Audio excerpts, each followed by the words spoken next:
What is it about wild places that capture the imagination so powerfully? Why do mountains, remote trails, quiet forests, and empty landscapes feel like the perfect setting for adventure stories? Maybe it's the beauty. Or maybe, as today's guest will tell us, it's when we step away from the noise and the routine and all of the hustle and bustle of normal life, we really find out what's essential. Hey, I'm Luke. I'm an author of archaeological adventure novels. I travel the world looking for stories to put into my books and to share with you right here on the Adventure Story podcast. Just quickly before we dive in, if you would like some more adventure in your life, I'd love to welcome you inside the Adventure Society. This weekly newsletter is your ticket to travel with me, to share real-world adventures and to find out first when a new story or a new season of this podcast drops. Head to lukerichardsonauthor.com/Adventure Society. Right, let's get going. Our guide today is Lynne Nieman, travel advisor, podcaster, photographer, writer, and founder of Wander Your Way and Wander Your Way Adventures. When I first came across Lynne, I was totally drawn to her style of adventure. She promotes and creates the sort of trips that connect you deeply to the places that you visited. She spent years helping people travel through Europe in a slower, more meaningful way, which doesn't involve racing from landmark to landmark, but really experiencing a destination. Come with us today as we explore why wilderness and the great outdoors make such compelling settings for real and fictional adventure stories, and why slower travel often leads to richer experiences, and what happens when we leave the crowds behind and seek out something different. Lynne, welcome to the Adventure Story podcast. Well, thanks for having me, Luke. I'm really glad you reached out. Yes, me too. And thank you for agreeing to spend the time and talk about what I think is probably one of our joint favourite topics. Yeah, I think so. Adventure. Yeah, absolutely. I love it. But what is it then about the mountains and the forests and the rugged coastlines and remote trails that stirs something in us as travellers and as adventure lovers? I actually kind of think it's individual, because I do think that there are those people who are really drawn to cities. They like the buzz of the cities and they like the restaurants and the museums and all the people. And then I think there are those of us who are like, get me away from all the people. And we really want to be out and really enjoy the natural world and what that has to offer. And maybe it's part of kind of reconnecting with ourselves, maybe a little bit. I think that's part of it. And maybe just also people that maybe do have a more frenetic day-to-day life, like to go and maybe have something that's a little bit slower paced. And so sometimes like walking along a beach or walking through a forest trail or along a lake or a mountain peak might be what kind of slows them down. Yeah, I can understand that. And I think previously I've always thought of myself as someone who loves the busy cities, who loves the rough and tumble of a place like that. But actually, the more I think about it and have conversations with people like yourselves and do dip my toe in this style of adventure, that's calling to me as well. Have you always liked that sort of adventure, the outdoors adventure, or have you been through a transformation during your traveling life as well? I can't ever say that I was really one to be really drawn to the cities. I can just remember like as a kid, I mean, I like to play outdoors. Then of course, like you go through those teenage years and maybe you're not as much into that kind of stuff and it's not cool anymore or whatever. But I think as I got like into my early 20s, that's when I probably started to look more into the outdoors. And then really by the time I was 30, that's when I moved from Ohio to Colorado. And that's when like things really started to open up for me as far as kind of really getting a lot more into the outdoors and making that almost like the focus of my time away from work. And there's something about that, isn't it? That if the computer or the laptop or it's just not, there's no way you can do that, right? You're totally disconnected in the great outdoors, which you're not in a more built up place. But this is one of the oldest tropes in adventure stories, I think, leaving behind a place and seek something different, right? I'm thinking about Star Wars or The Matrix or even Dorothy leaving Kansas, right? It's that age-old trope. What happens to us as travelers and as people and curious people when we leave that familiar behind and we sort of try something different? Ooh, that's kind of a loaded question. I kind of think that when you really go to a place that's really not familiar, first of all, it kind of brings you to those core things. It's like, okay, well, where am I? How do I get around? I think about like the first time traveling, like not having anything set, and you're always worried about your basic needs. Where am I going to sleep? Where am I going to eat? Things like that. How do I get around? And so I think that comes back to those core basic needs. And you're not thinking about all that extraneous stuff, which really is extraneous stuff. It's like, do I need a bigger car or something like that? It's like, that's not really important. It's like, do I have food to eat? Do I have shelter over my head? And if I need to get from point A to point B, how do I get there? I think that's kind of can be travel in general. But I think when you go to some place that maybe is a little bit more natural, then that just kind of adds maybe another element to it as far as like, then maybe you're not looking around and you're not looking for the restaurant where you're going to eat.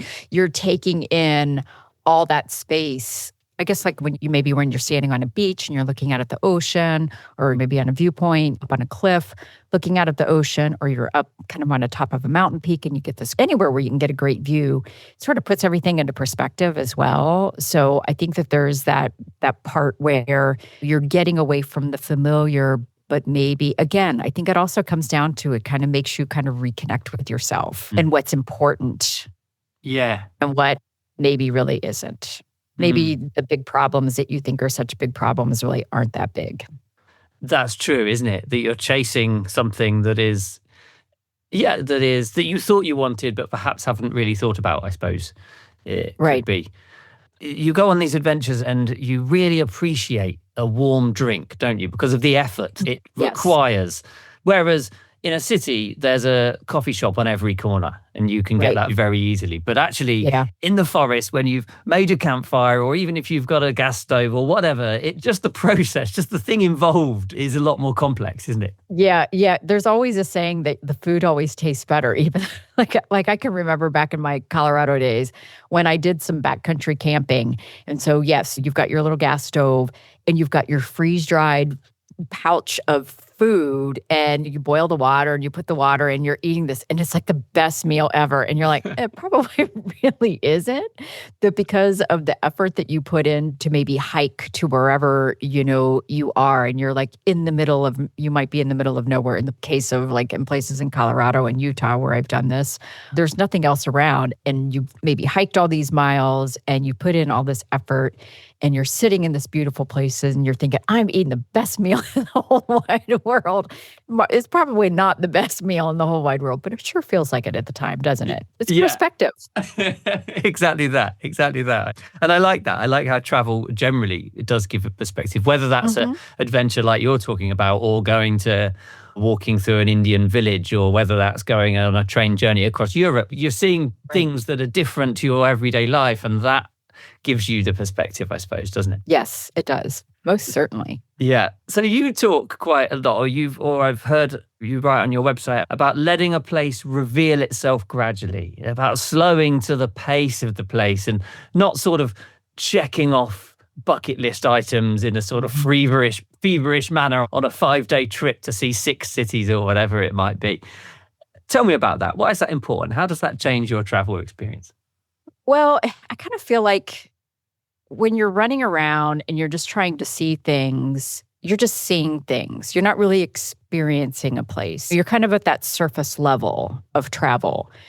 I also feel like you probably miss those times where you can maybe make a connection and make a deeper connection. You're so busy like, okay, we need to go here, then we need to go there, and then we need to go to the next place, that you don't allow sort of those organic moments to really unfold. You don't have time. You may not even notice them. You may not notice that there's a person that maybe you're talking to in a shop that wants to maybe keep engaging with you. Or I can't tell you how many times I meet people out on the trails, be the locals or something, and I have a conversation and I'm never like in a hurry. I'm not like, oh no, I got to hurry up because I got to get back and I got to do this. I've stopped and talked to people for 30 minutes on the trail. And some people might not even stop or just answer. If they ask a question, just answer the question and keep moving. And I feel like if you're too rushed, you miss those moments. And those are the moments that you remember. Those are the moments that become those travel memories that you're going to have. I feel like when you're just too worried about that list, you're probably not connecting with the destination as much as you could. I'm not saying you don't at all, but I'm saying that you might miss out on a deeper connection. That's why for a lot of us, that's why we travel. It's like connecting with another human being who's lives in a different part of the world. Maybe there are similarities and differences with how you were raised and what your life is like. But to me, that human connection is ultimately what travel is all about. It is, absolutely. And I can remember lots of wonderful times from my own travel experience where that's true. And you're absolutely right. That sort of just allowing things to emerge at the speed that they want to emerge. Is it a concern that when you're in a place that's so empty, that perhaps can be, I won't say dangerous because that's not really what I mean, but can be far away from civilization, right? You can't pop to the shops. There is the preparation you need to do, right? You need to know where the campground is, for example, or where you can get fresh water or where the place you're staying that night. So there is an element of preparation that perhaps if you're staying in a European city or an American city, you don't, because there's lots of hotels, there's lots of restaurants, there's lots of this. How do you balance the wandering out the door, Dick Whittington style, with a pack on your back, going to find your fortune, not knowing what's coming next, with that wanting to plan? I don't travel that way. So, I mean, typically, like, I kind of find that when I'm going out on trails, first of all, I'm not camping. My camping days are long gone. So I don't do that. So I don't do that anymore. So I may not be the right person to ask about that. I do think, obviously, having done that in the past, sure, you need to make your preparations for that. And I kind of think that's the one thing, like I specialize in Europe. And I think that's the one thing I like about Europe is there are so many places that you can go where you can like go from village to village, or you don't have to be too far away. I mean, I go into the Dolomites of Italy, and yes, there are definitely places where you can go where you are well out in the middle of nowhere and you need to be prepared and you're camping and all that. But there are a lot of other places where you can take a cable car up. Yeah. You can get on some of the trails. There are little huts around there where you can have a nice meal. So it's like, it's that perfect blend of getting into the outdoors and having your cultural, and you don't, I call that soft adventure. And that's kind of what I'm really touting these days as a woman who is now 60 years old. And like, that's where a lot of my clients are like 50 plus. It's like, we still want to have our creature comforts, but we want to get into the outdoors. Sure, if you're going to go out and you're going to be camping or something, you definitely have to do all that. You have to do a certain amount of preparation and know what you're up against. But you know, you can still go and make the most of it and still kind of have some of those spontaneous things happen to you. I think you're absolutely right. And I interviewed Alistair Humphreys a few weeks ago for this podcast, and he talks about how, and this is a guy who's cycled around the world, who's rowed across oceans. He talks about the idea of the adventure, or it doesn't always have to be grueling and better than everyone else's, you know. And he was saying that actually just doing something simple, we're going to a new place, a new restaurant, walking up a different hill, going to a different town or city, is as adventurous as anything, right? Because you are the new thing there. You're the new element of that. Right. But there is something about those big empty spaces, isn't it? Where you don't see another person or the trail, or you see not so many people, and there's silence and there's space and there's land and sky and sea and all of those things that you get in the wilderness. What is it about being in those places that makes it feel different, do you think? What is it that makes it feel more adventurous? Maybe it's the fact that you are away from a lot of people. And again, I think it's a lot of that perspective. It's like, I think when you're in places like that, you just feel a little smaller. You feel like things that you think are important really aren't. And for me, I feel like I like to connect with the destination through some of the outdoor stuff. I mean, don't get me wrong. I still love being in like a little town or village where I can go into a cafe or a pub or whatever, chat with the people, chat with the locals, maybe hear some music or take in some local culture. But there's something about just kind of being in the outdoors and seeing the landscape and maybe seeing like also, I mean, 9 times out of 10, I feel like in Europe anyway, you'll come across some sort of something that human, has impacted. There's something there. There's some ruins of something or whatever. You might be even kind of walking across a field and there's a farm or whatever. For me, I think being in the outdoors is just a good way for me personally to connect with a destination. Again, I don't know that it's not for everyone. There's some people that just don't want to put on a pair of boots or whatever and get muddy or, have to deal with bugs or the elements. But for me, that's how I like to connect with a destination. Yeah, I can understand that. And as you say, there's something about feeling small, and I picked up on that in your answer there, and that power of the natural world, right? And also how changeable it can be. You'll be out for a walk and you'll have 4 or 5 different weather types in a couple of hours. Yes. Whereas when you're inside, you don't notice that the rain is finer than it was an hour ago, or the sun is slightly brighter, or whatever. It's the constant change of the elements. Yeah, and I think it also says something about, well, how do you deal with it? And again, I think it comes back to also like, yourself and knowing that, you know what, this is an inconvenience, but I can deal with it. And I think that it's a little bit of character building, if you will, for some people. I actually also think that one of the things that when you do some things like outdoors like that, it can build some confidence, because if you are kind of making your way down a trail, or you're out on a bicycle, or maybe kayaking on a river or lake or something, you just like, okay, well, it's kind of up to you to find where to go or read a map or however you're going, or it's not like you're following the crowds of people in a city. That's right. That's true, isn't it? And you don't know the exact way, but you'll figure it out on the route, I suppose, is that right. Faith in your own self. Yeah. I haven't prepared you for this, but can you recommend any places that you take your guests to where you get that sense of wilderness, yet you can still sleep in a place that's comfortable and have a nice meal cooked in a local tavern, or it's adventure without me having to row across an ocean? Yeah. Without having to set up a tent. Yes, and set up a tent. Yeah. And start a fire. I think almost anywhere in Europe you can do this. That's the beauty of Europe, is that there are so many places that you can do that. Certainly your home country is very well known for that, because you can, in England, it's so easy. There's those public footpaths, and you can just kind of go from village to village. And the next thing you know, you're like in the next village and you're having a nice little pub meal with maybe a nice pint of something. Absolutely. And there's maybe even like there's some culture there. So maybe there's like a little church for you to pop into, or some ruins of an abbey or something nearby. To me, it's like you can do that anywhere. I've had a trip to the Dolomites of Italy, and there are places there where you can kind of do that, where you can get out, you can have a nice hike during the day, you can come back to one of the little mountain towns. You're staying in a nice hotel with a nice comfy bed to rest your head and to gear up for the next day, a good meal and all that.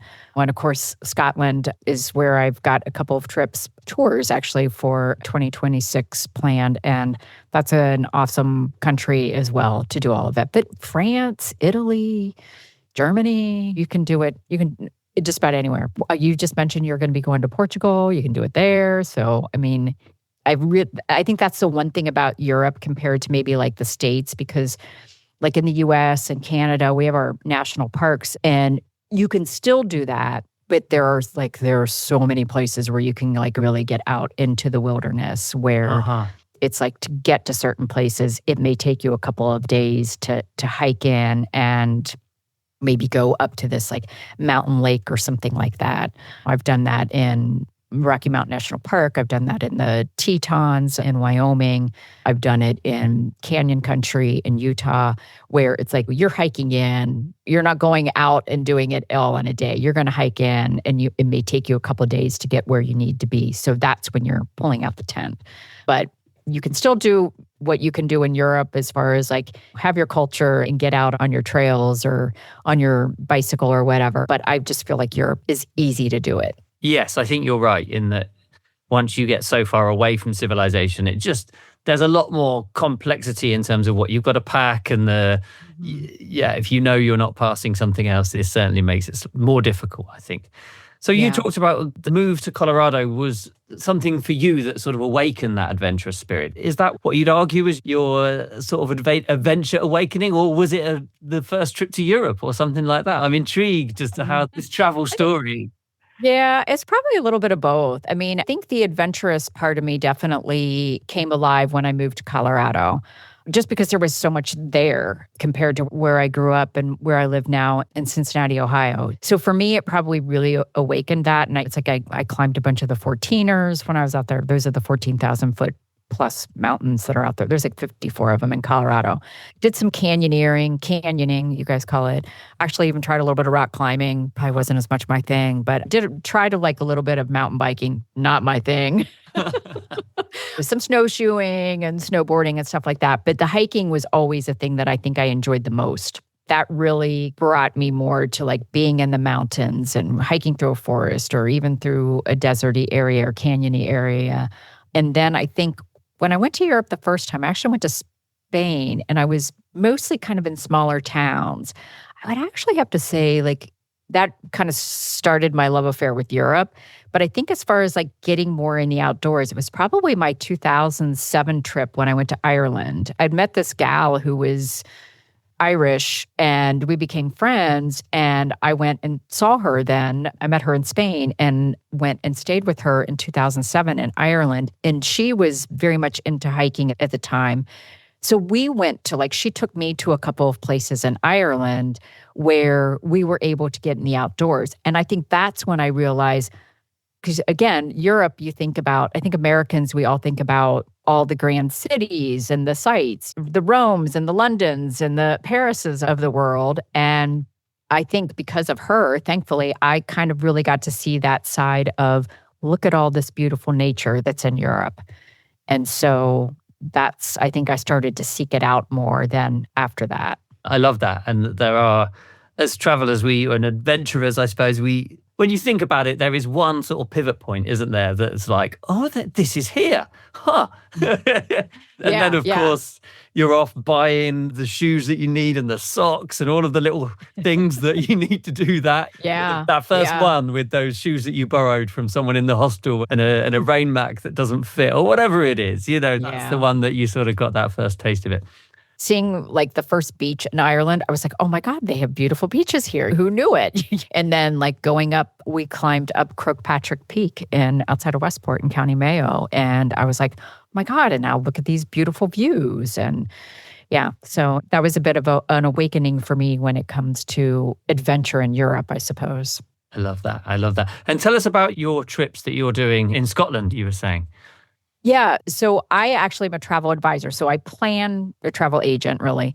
So I actually plan trips for my clients who want to travel individually on their own. And I always tell people I can help you with a little or a lot of your trip.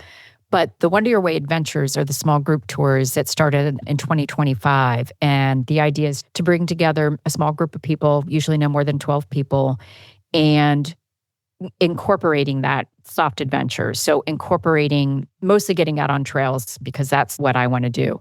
I don't know if there'll be any cycle trips in the future, but there might be.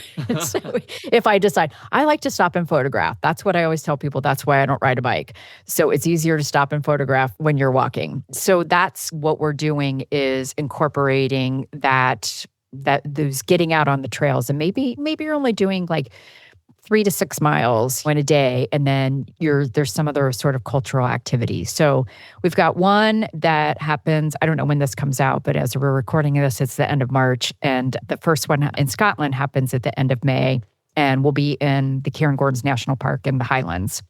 So we have that. And then there's another one from September 1st to September 9th of 2026 that goes over to some of the islands and kind of some of the lesser visited islands like Arran, Carrera, Ulva, Mull, and Iona. So that's going to be a lot of fun because we're going to get on the ferries. We're going to go over. We'll do some walking. We'll get to, I think we'll probably do some foraging, maybe even along the coastline, along the beach. as well as visit some of the iconic places like the Sacred Island of Iona and kind of have that nice blend again of culture and getting out in nature and little towns and villages and meeting with the locals. Yes. It once again reminds me that Scotland is a place I need to explore more of. As I say, I've been a few times, but never really more than scratch the surface. And once again, this is a wake-up call to me that I must do that. And I'll link to that website in the show notes. So anyone who is interested in that, go to the website and check out Lynne's tours there, because it looks like something that really could awaken an adventurous spirit. So I asked this question to everyone at the end of our conversation. Looking back, what adventure stories, whether they're books or movies or legends, first sparked your imagination? I thought about that and I started to think, and I was like, oh, this. And then I was like, oh no, it's got to be the Star Wars movies, because I am of that age where the first Star Wars, I was at that perfect age, 12, 13-year-old, when the very first Star Wars movie came out. So I would have to say that I saw that, and that probably sparked a little bit of that adventure, wanting to do things like that. If I were to point to a movie, I'm sure there's probably some books. I read a lot of mystery books, the Nancy Drew and Hardy Boys, which are very popular in the U.S. to read, and they were always kind of a little bit adventurous as well. So fantastic. The Star Wars movies, absolutely. I think a lot of people have been inspired by the Star Wars films for sure. I can understand that. Lynne, that was absolutely fantastic. Where can people find you and your trips and your advising services and everything that you do online? So you can go to Wonder Your Way. It's WANDER, wonderyourway.com. And then if you want the tours, they're at wonderyourwayadventures.com. And you can follow me on Instagram and Facebook at Wonder Your Way. This is the Adventure Story Podcast. Thank you so much for hanging out today. If you've enjoyed the show, please subscribe, please like, and please share. Honestly, that takes you just seconds, but really, really helps me spread the word about the show. If you have a story you'd like me to explore, let me know in the comments or on my email, hello@lukerichardsonauthor.com. And if you need some more adventure in your life, and let's be honest, who doesn't, you might like to join the Adventure Society. This weekly newsletter is your ticket to travel with me, to share real-world adventures, and to find out first when a new story or a new season of this podcast drops. Go to lukerichardsonauthor.com/Adventure Society and you'll see it all there. And if you're a fan of adventure stories like the one we've talked about today, check out my books at lukerichardsonauthor.com.